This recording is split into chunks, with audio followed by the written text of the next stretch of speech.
Friends, ఇవాళ ఉల్లిగడ్డ పకోడీ చేద్దాం. ఎలా చేయాలో ఈ వీడియోలో చూపిస్తాను నేను మీకు. సన్నగా తరుక్కున్నారు, అట్లనే పచ్చిమిర్చి కూడా కట్ చేసినాను. జీలకర్ర వేస్తున్నాను, అల్లం పేస్ట్ వేసుకోవాలి, సాల్ట్ వేసుకోవాలి తగినంత, రుచికి సరిపోయేంత. మంచిగా పిసుకోవాలి, ఇట్లా మంచిగా చూడండి, ఇట్లా మంచిగా వేస్తున్నాను. ఆయిల్ కూడా వేసుకోవాలి దీంట్లో, మంచిగా ఉంటుంది.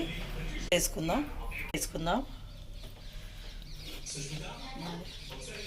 మంచిగా. ఉల్లిగడ్డ వాటర్ వచ్చేటట్టు పిసుకోవాలి, మంచిగా వేసుకోవాలి. మళ్ళీ ఇలా కలుపుకోవాలి, మంచిగా ఇలా చేసుకోవాలి.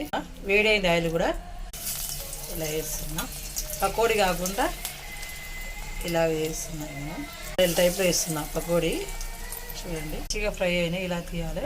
మంచిగా ఇప్పుడు కావాలి, ఇలా చేస్తే చాలా బాగుంటుంది. ఒడిచక్కాల ఇప్పుడు సూపర్గా పకోడీ చాలా బాగా వచ్చింది, మంచిగా వచ్చింది కదా. నచ్చితే లైక్ చేయండి, షేర్ చేయండి, కామెంట్ చేయండి, సబ్స్క్రైబ్ చేయండి. థ్యాంక్ యూ అండి.